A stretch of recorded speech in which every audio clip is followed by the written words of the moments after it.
તો દવાનો ઉપયોગ કેવી રીતે કરીશ?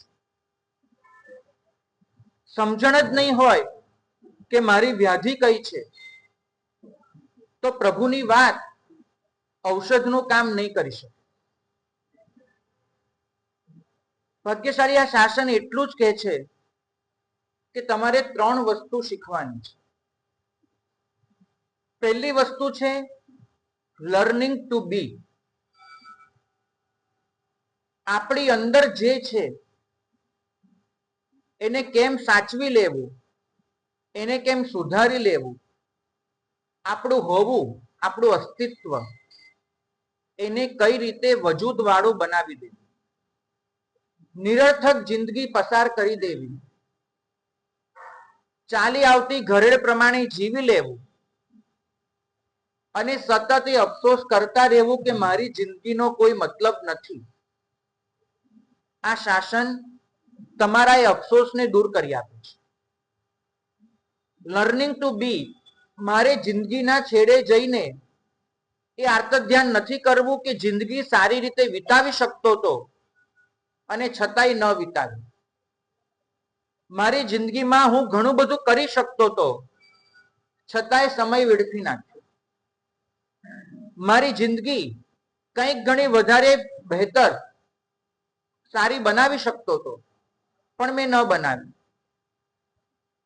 તો જિંદગીને છેડે જઈને અફસોસ કરવા કરતા સારું છે કે જે પણ જિંદગી મારી પાસે છે, મારા હાથમાં છે, એને હું મીનિંગફુલ બનાવી દઉં, એને હું સાર્થક કરી દઉં.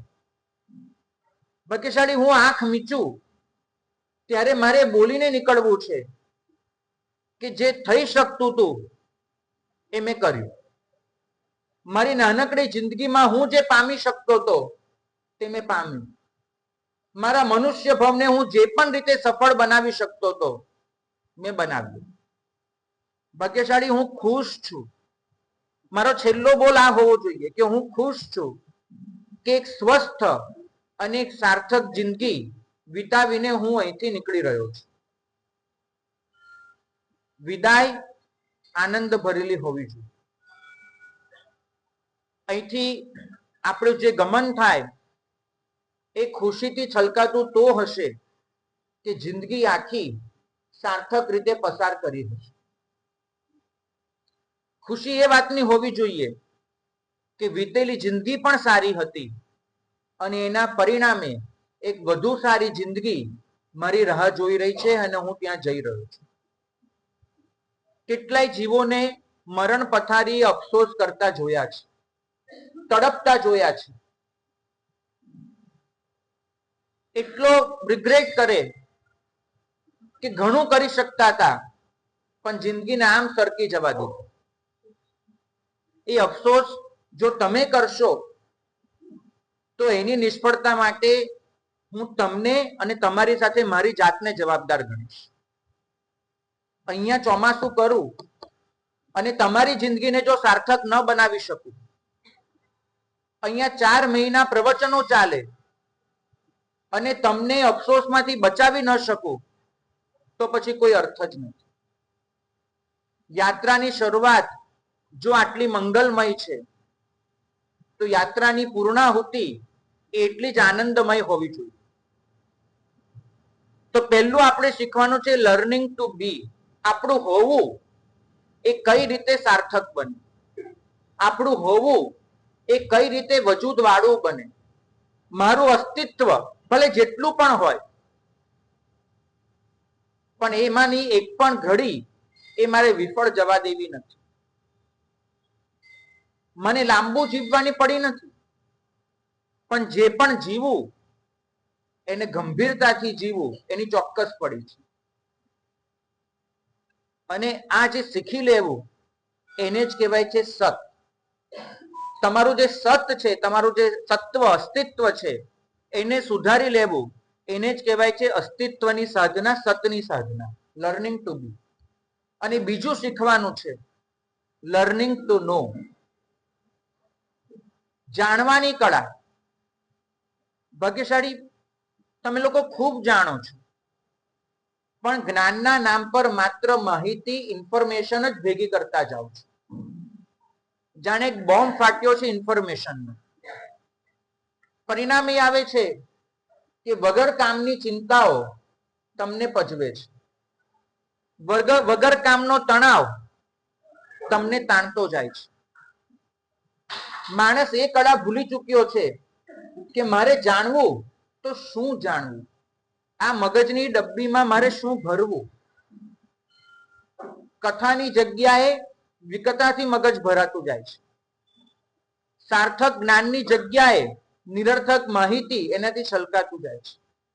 રમૂજ તો એ થાય, પતિને એ નથી ખબર હોતી કે મારી પત્નીને શું જોઈએ છે, પણ એની ચર્ચા કરવા ચોક્કસ તૈયાર હોય છે કે ટ્રમ્પ પછી એનો અનુગામી કોણ હોઈ શકે.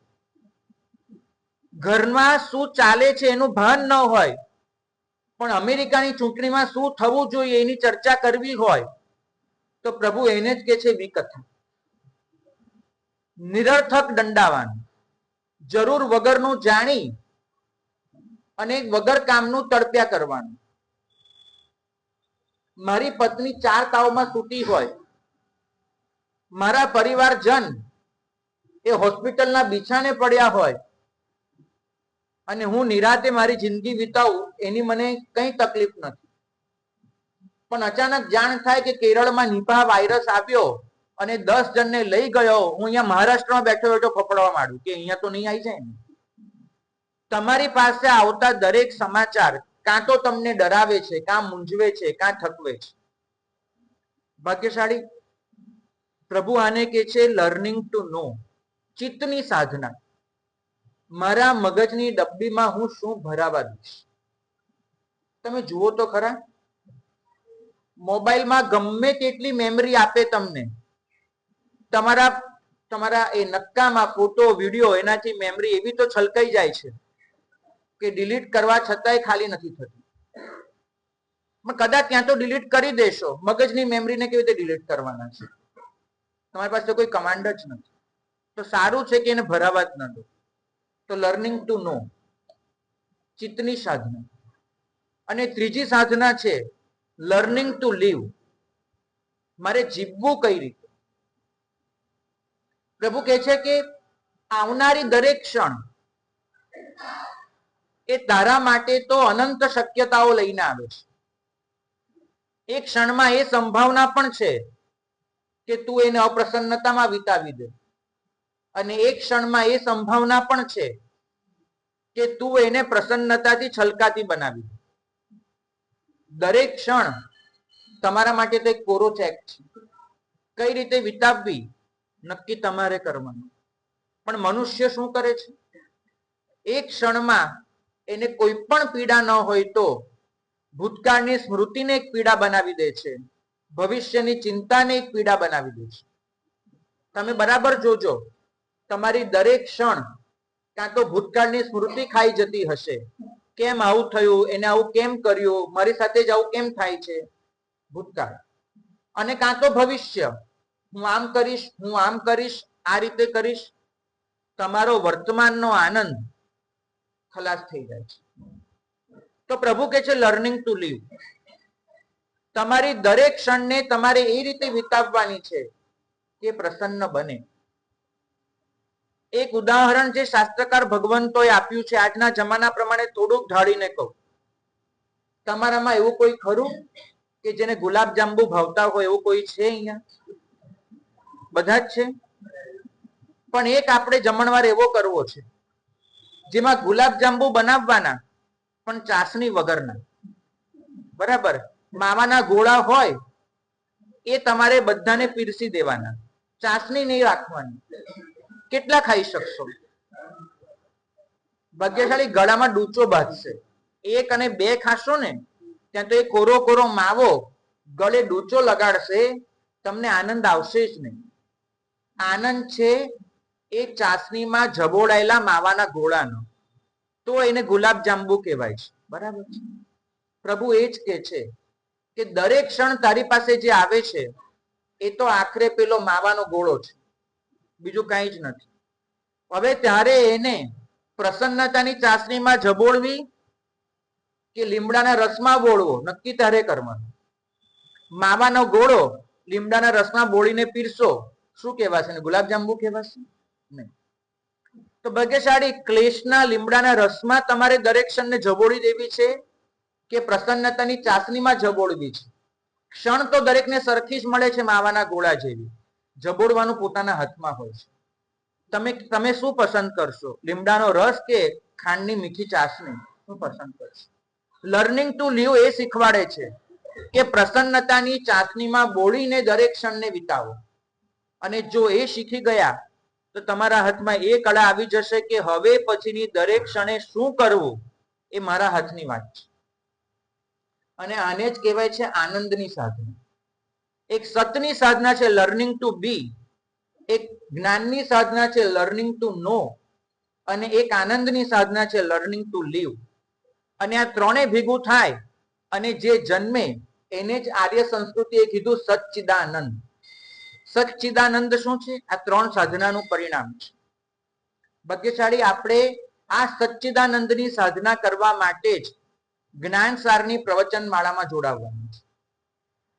ચોમાસાનું એક મુખ્ય લક્ષ્ય હશે ઉપાધ્યાય યશો વિજયજી ભગવંતના સહારે, એમને આપેલા 32 અષ્ટકના સહારે આ સચ્ચિદાનંદની સાધના કરવી. શીખી લેવું કે પોતાના અસ્તિત્વને કઈ રીતે વજૂદ વાળું બનાવવું. શીખી લેવું કે જાણવું તો શું જાણવું, અને શીખી લેવું કે દરેક ક્ષણે પ્રસન્નતા કઈ રીતે અનુભવી લેવી.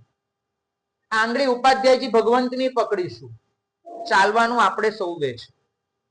હાથ એમનો ઝાલીશું, યાત્રા આપણે કરવાની છે. નકશો એ પૂરો પાડશે, ગતિ મારી હશે. મંજિલ એ દેખાડશે, પ્રગતિ મારે કરવાની છે.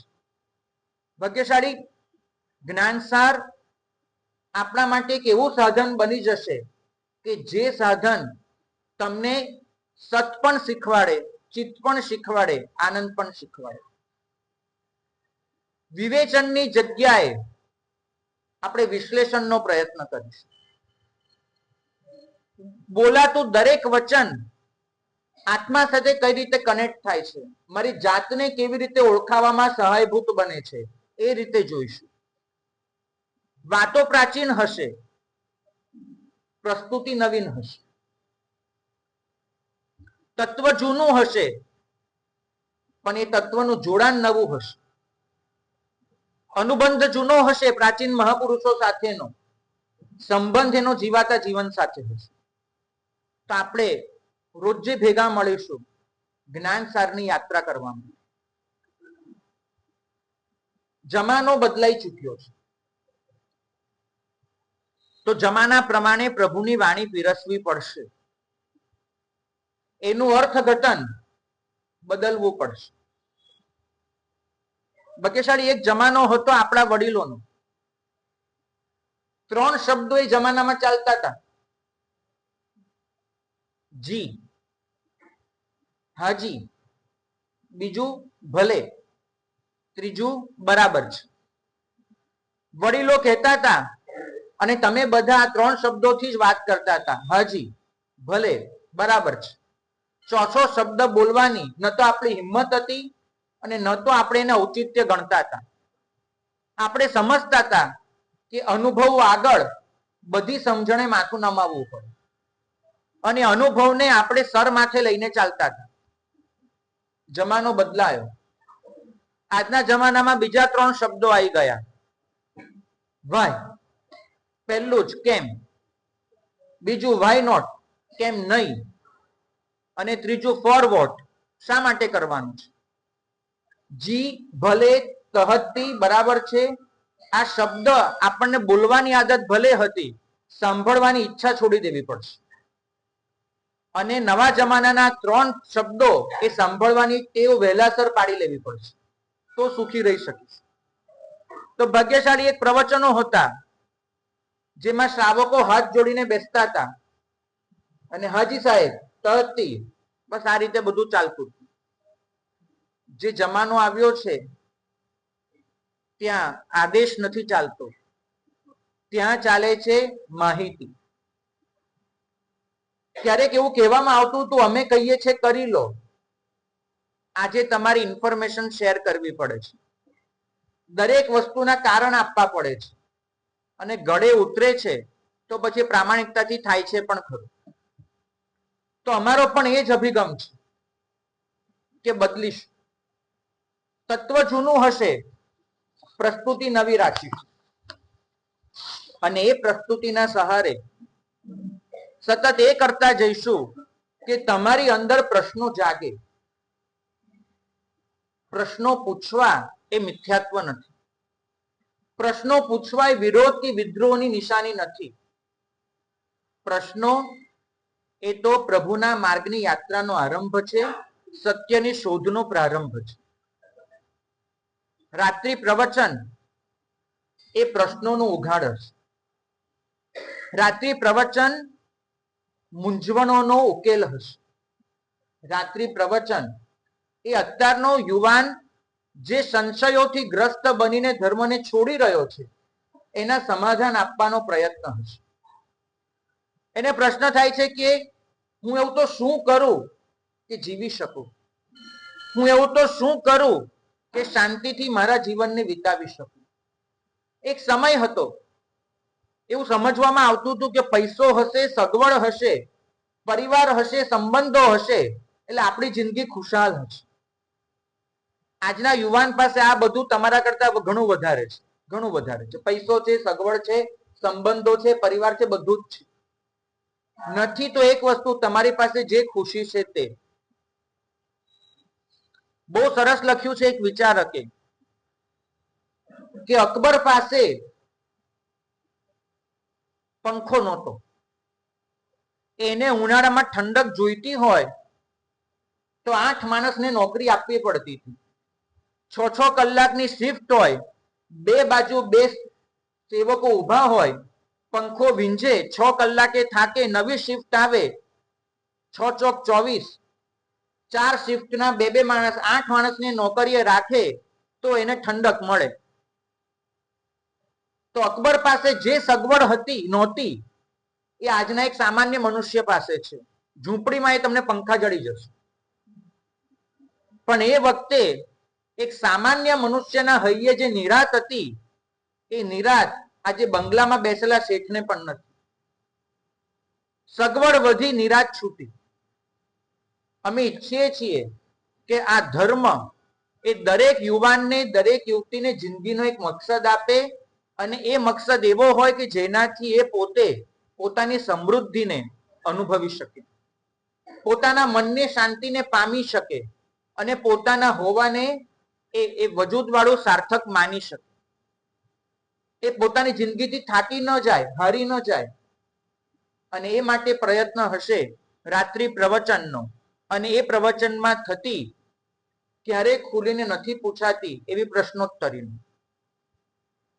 અમે ઈચ્છીએ છીએ કે યુવાનો એવા પ્રશ્ન પૂછે કે જે એના અંતરમાંથી નીકળ્યા હોય, એવા પ્રશ્ન પૂછે કે જે એના મનને તડપાવતા હોય, એવા પ્રશ્ન પૂછે કે જે અમને પ્રભુના માર્ગનું રહસ્ય ખોલવા માટે મજબૂર કરતા હોય. ત્રીજું, એટલી એક વસ્તુની ખબર છે, એક સમય હતો કે ધર્મ પરલોક સુધારવા માટે થતો તો, ધર્મ પુણ્યની ઈચ્છાથી થતો તો, ધર્મ પ્રભુની આજ્ઞા છે માટે થતો હતો. પરલોક, પુણ્ય અને પ્રભુની આજ્ઞા, 3 વસ્તુ પર ધર્મ ટક્યો હતો. આજે બદલાઈ ગયું છે. આજે ધર્મ એનામાં જો પરલોક કહેશો તો એમ કહેશે કે પરલોક જોયો નથી, પુણ્ય દેખાતું નથી અને પ્રભુ આવું જ કહી ગયા છે એની ખાતરી શું છે? તો ધર્મ કરાવવાના 3 સાધન, પરલોક, પુણ્ય, પ્રભુ આજ્ઞા, 3 સાધન આજે નકામા પુરવાર થઈ રહ્યા છે. પણ મનુષ્ય ધર્મ કરવા તૈયાર છે. આધ્યાત્મિકતાના નામ પર મનુષ્ય ધર્મ કરવા તૈયાર છે, સ્વસ્થતા અને શાંતિની ખોજ પર.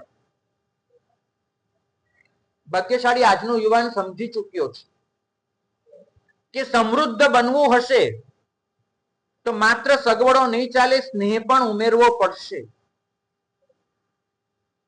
જિંદગીને મિનિંગફુલ બનાવવી હશે તો માત્ર સુખ નહીં ચાલે, શુદ્ધિ પણ ઉમેરવી પડશે. જો અંદરની શાંતિ અનુભવવી છે તો માત્ર સલામતીથી નહીં ચાલે, પ્રસન્નતા પણ જોડવી પડશે. તો આ પ્રેમ, આ પવિત્રતા, આ પ્રસન્નતા એ ઊંડાણથી આપવી છે. ગયે અઠવાડિયે જ એક સર્વે બહાર પડ્યો છે, વૈશ્વિક સર્વે, લાખો મનુષ્ય પર એમને અનેક પ્રશ્નો પૂછીને કરેલો સર્વે છે.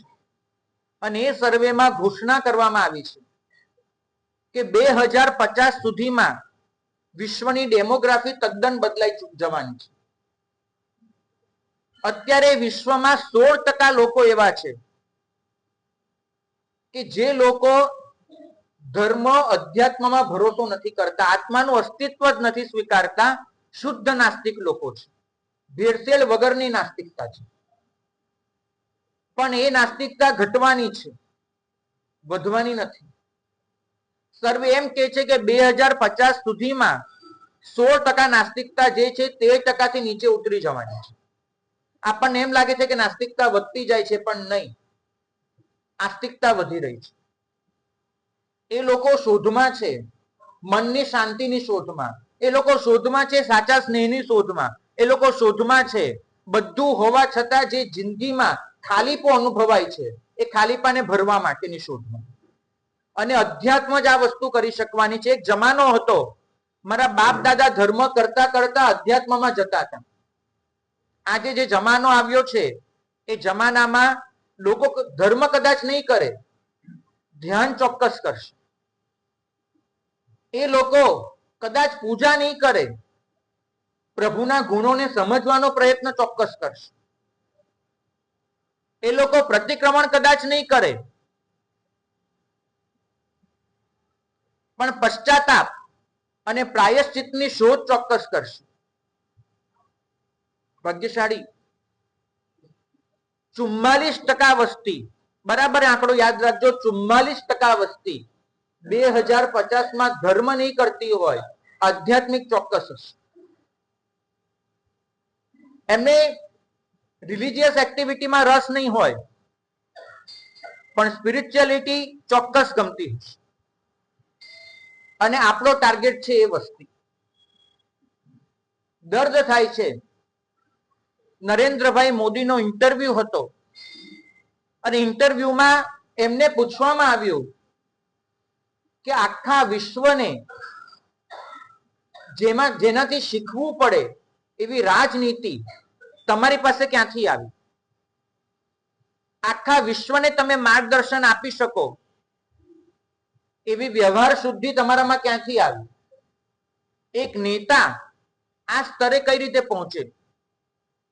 અને નરેન્દ્રભાઈ મોદીએ જે જવાબ આપ્યો એ જવાબમાં એને એમ કહ્યું કે ભગવાન બુદ્ધના માર્ગે ચાલી રહ્યો છે, એના પાસેથી મને આ મળ્યું છે.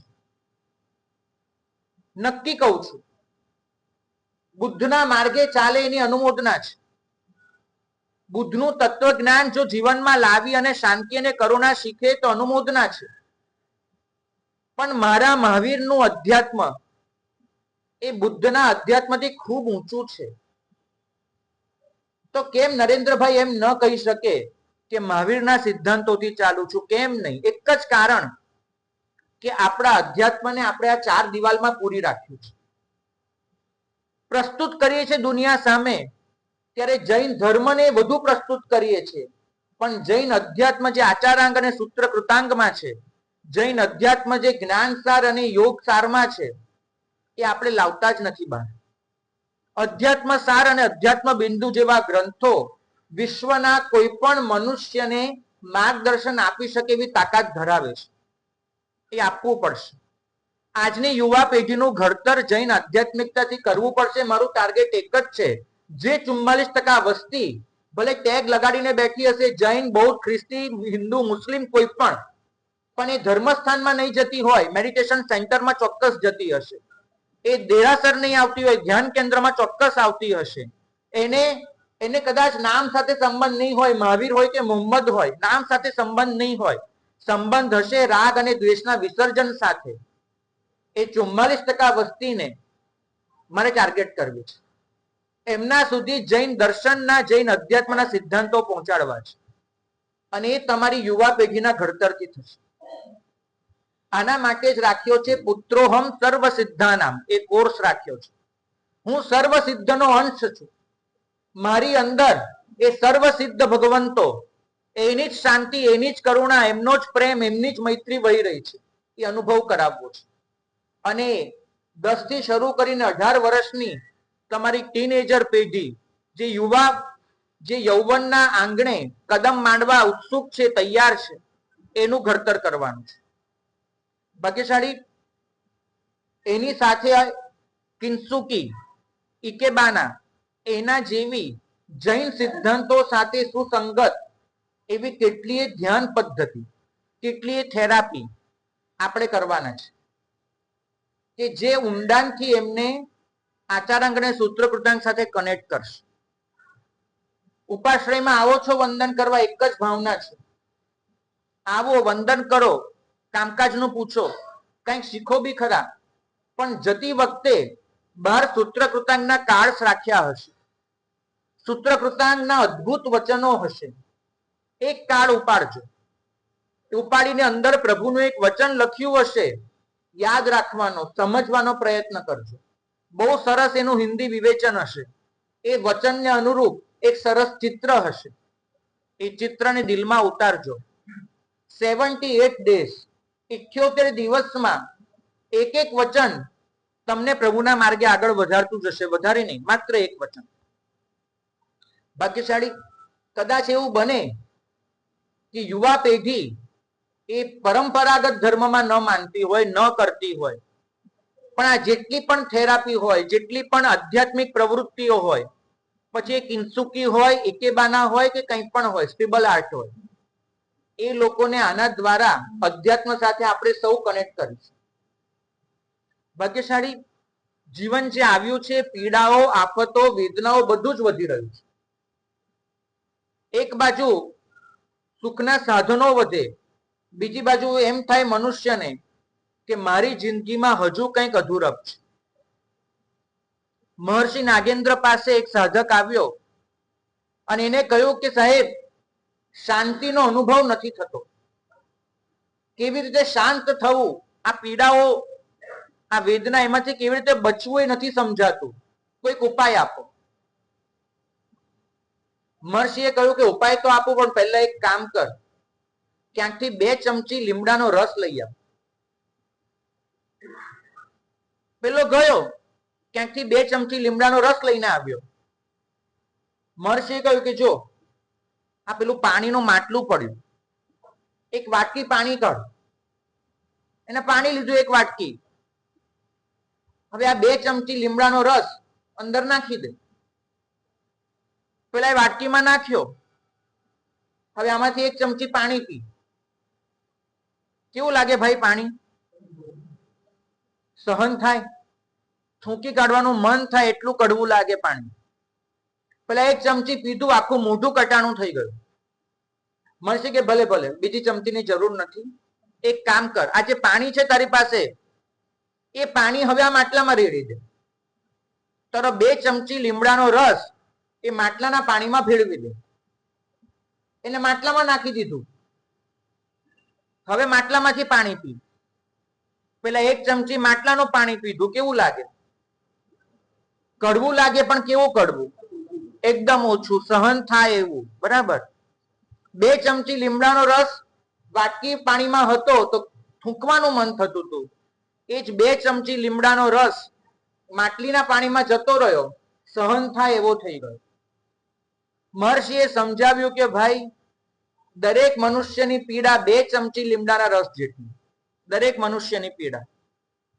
પણ તારી પાસે વાટકી જેટલી શાંતિ હશે તો થૂંકવાનું મન થશે જિંદગીને. તારી પાસે માટલા જેટલી શાંતિ હશે, એમાં 2 ચમચી લીમડાનો રસ ક્યાંય ભળી જશે ખબર નહીં પડે. લીમડાના રસને ઘટાડી નથી શકાતો.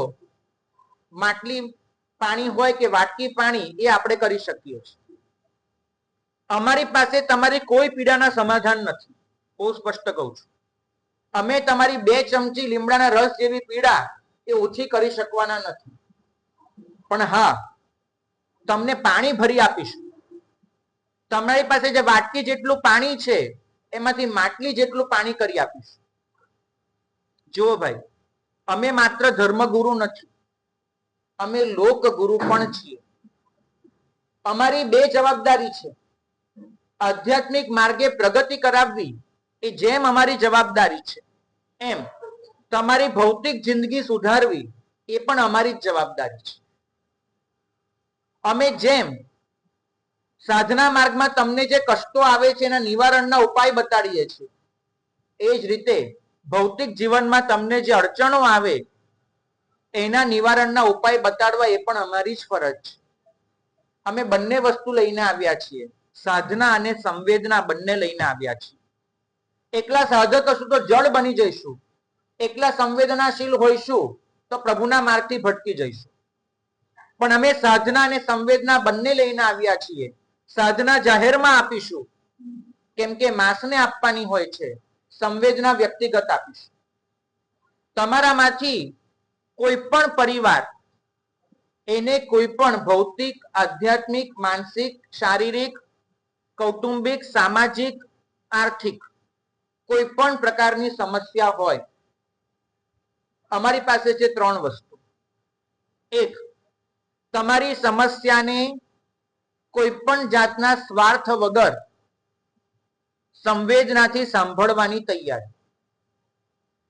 તમે ક્યાંય પણ તમારી સમસ્યા લઈને જશો, બદલામાં તમારે એક ફી ચૂકવવાની થશે. પણ સાધુ નિર્મળ પ્રેમ આપવા બેઠો છે, તો સાંભળવાની તૈયારી. બે, હજારો વર્ષોથી જ્ઞાની ભગવંતોએ તમારું જીવન સુધારવા માટે જે તંત્ર વિદ્યાનું સર્જન કર્યું છે કે જેમાં સાવધ્યતા બિલકુલ નથી, પણ જેમાં માત્ર જાપ, મંત્ર ચૈતન્ય અને એની સાથે તમારી આત્મિક શક્તિ એના અર્હંત્ય સાથે જોડીને એને અનલોક કરવાની વાત છે, તે તંત્ર વિદ્યા.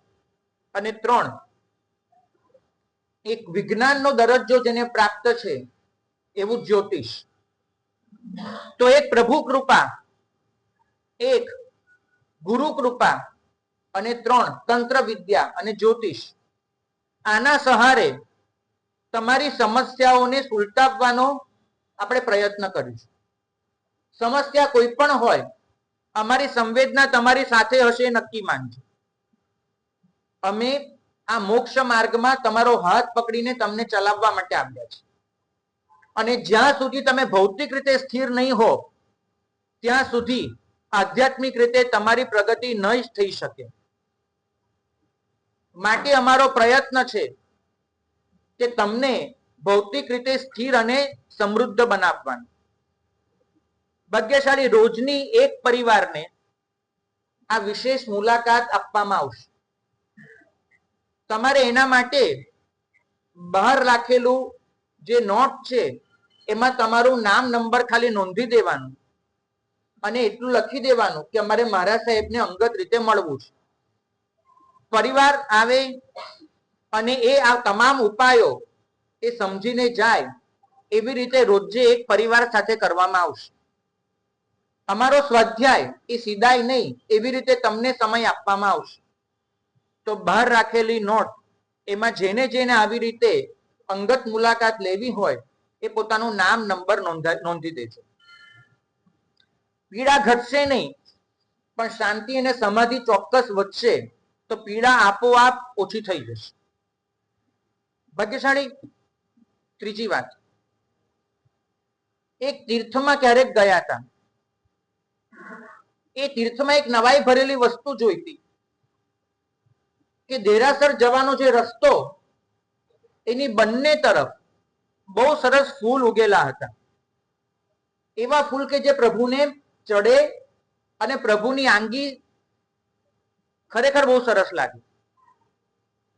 ફૂલો જોઈને એમ થયું કે રોજે આ ફૂલોને પાણી કોણ પીવડાવતું હશે, રોજે આ ફૂલોને સાચવતું કોણ હશે.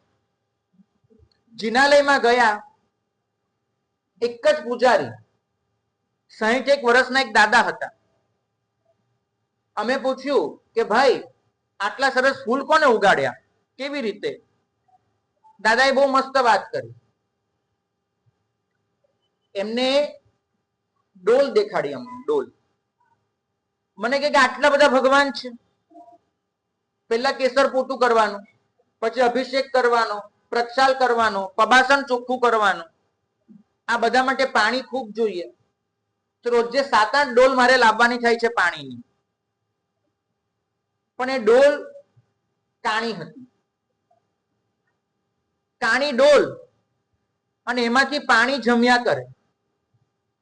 મેં કીધું દાદા તમે પાણી લઈને આવો, આમાંથી ટપ ટપ ટપ પાણી પડ્યા કરે તો કેટલું ખાલી થઈ જાય. મને કે મહારાજ મેં એક સરસ વસ્તુ કરી છે. એક ફેરામાં ડોલ જમણા હાથે પકડું, બીજા ફેરામાં ડોલ ડાબા હાથે પકડું, સહજ રીતે જ પાણી લાવતા લાવતા એ જમતું પાણી બગડતું નથી, ફૂલ છોડને પીવડાવતો જઉં છું. તે દિવસે મને સમજાયું કે કાણી ડોલને બદલી નથી શકાતી, પાણીનો સદુપયોગ ચોક્કસ કરી શકાય છે. એ કાણામાંથી જે ટપકે છે. પ્રત્યેક ક્ષણ મારા માટે આવીચી મરણ છે.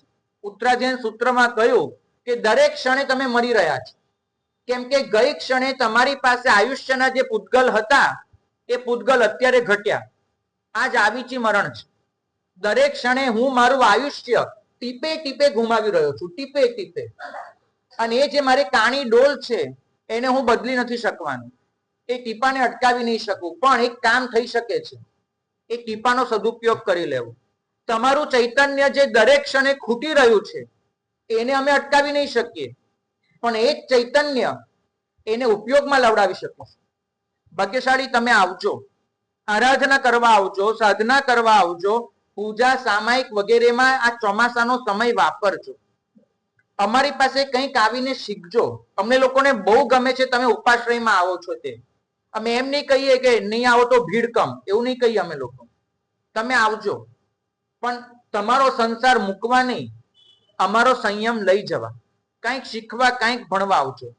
બાળકો માટે ખાસ ઉપાશ્રયમાં આવતા થાય, એમનું ચૈતન્ય એક એક ટીપું સદુપયોગ શીખે, એના માટે બહુ સરસ યોજનાઓ કરવામાં આવી છે. બાર બોર્ડ વાંચી લેજો, 10 પોઈન્ટ, 20 માર્ક્સ, 30 માર્ક્સ, 50. અને એ જ બાળકો આ બધું અત્યારે શીખેલા હશે, ભવિષ્યમાં એ સંઘના એક જવાબદાર શ્રાવક બનશે. ભાગ્યશાળી છેલ્લી વાત કરવાની, ધર્મ ક્રિયાઓ ખોખલી બની ગઈ છે, વજૂદ વગરની.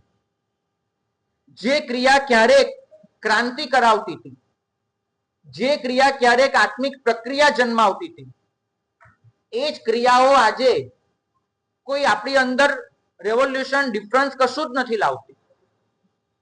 કરીએ છીએ પ્રતિક્રમણ, પણ આવ્યા તેવા જ પાછા જઈએ છીએ. કરીએ છીએ બધી ક્રિયાઓ, કરવા છતાં કોરા ધાકોર રહી જઈએ છીએ. કેમ? આજની જનરેશન ધર્મથી કેમ દૂર જઈ રહી છે, કેમનો પ્રશ્ન પૂછવા જેવો છે અને જવાબ સમજવા જેવો છે. કેમ કે ક્રિયા કરવા છતાં એમને કોઈ અનુભવ નથી થતો, ક્રિયા કરવા છતાં એમને કોઈ જ પ્રકારનો એક્સપિરિયન્સ નથી થતો, માટે એમને આ ક્રિયાઓ નકામી લાગે છે, એમને સમયની બરબાદી લાગે છે. ભાગ્યશાળી વીરચંદ રાઘવજી ગાંધી, એમને વર્ષોના સંશોધનને અંતે એક પુસ્તક લખ્યું છે, અને પુસ્તકમાં અનેક પ્રમાણો આપીને સિદ્ધ કર્યું છે કે ઈસુ ખ્રિસ્ત, જીસસ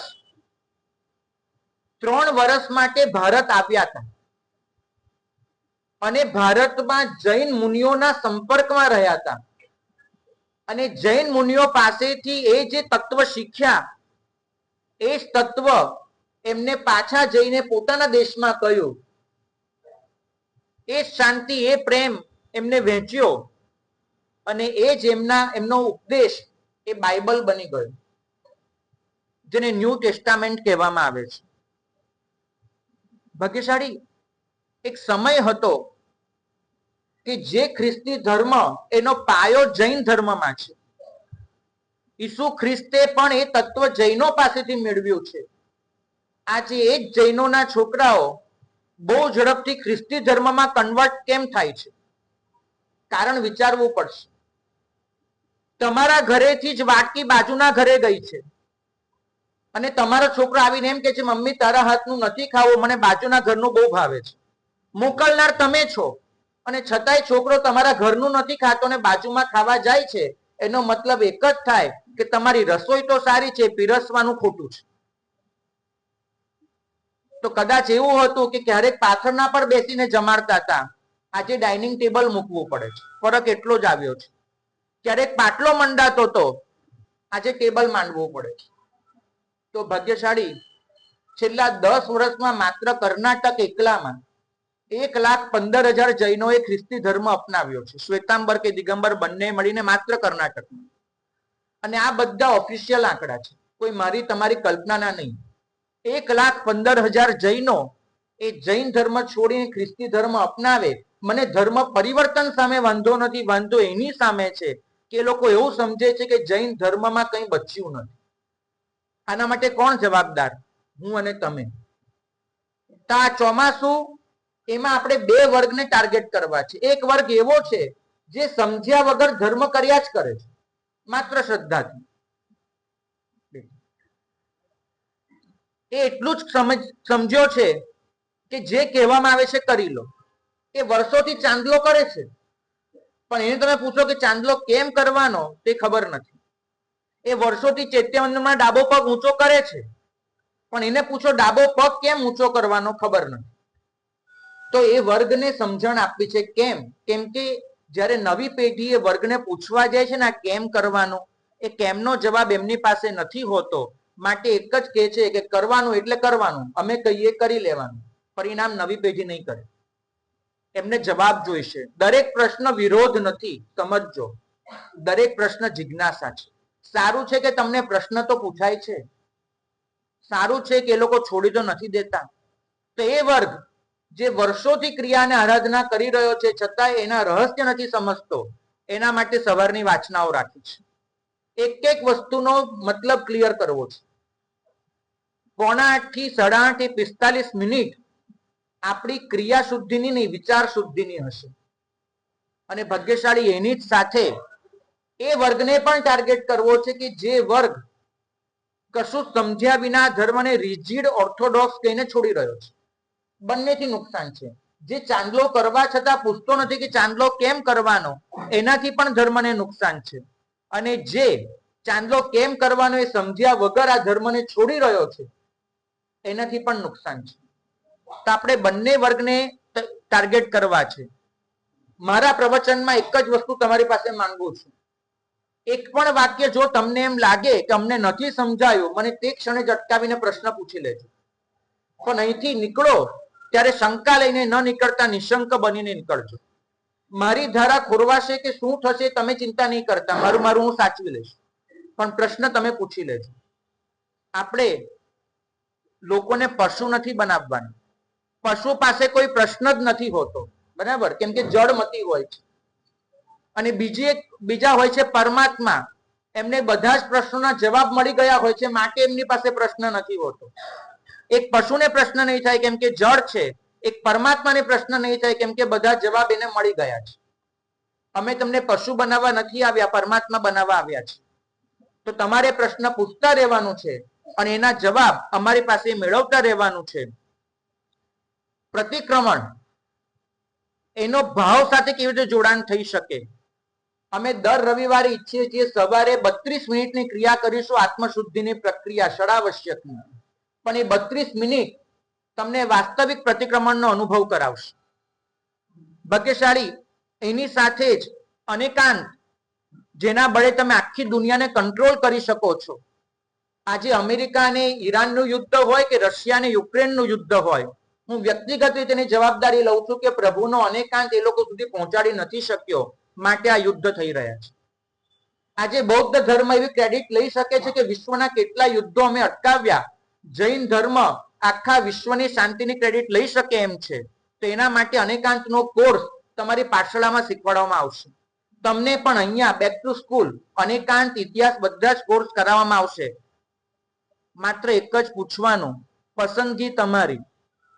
મને ખબર છે કે તમારા ઘરે નારંગી આવે, લીંબુ આવે, એને પહેલી વારમાં નીચોવો તો થોડોક રસ નીકળે, બીજી વાર નીચોવો તો ઓર રસ નીકળે, ત્રીજી વાર નીચોવો તો ઓર રસ નીકળે. અમે તો નીચોવાઈ જવા આવ્યા છીએ, તમે કેટલા નીચોવો છો એ તમારા હાથમાં છે. ચાહો તેટલા નીચોવી લેજો, પણ એક વસ્તુ કરીને રહેજો. આપણો ટાર્ગેટ છે 2050 ની દુનિયા. 25 વર્ષ આપણી પાસે છે. એક એવી દુનિયાનું સર્જન કરવું છે જે દુનિયા અહિંસા, અપરિગ્રહ, અનેકાંતના બળ પર ઊભી હોય. આપણી યાત્રાની શરૂઆત થઈ રહી છે. અહિંસાની યાત્રા, અનેકાંતની યાત્રા, અપરિગ્રહની યાત્રા. સૌ કોઈ યાત્રામાં જોડાવો, એ જ મંગલ કામના.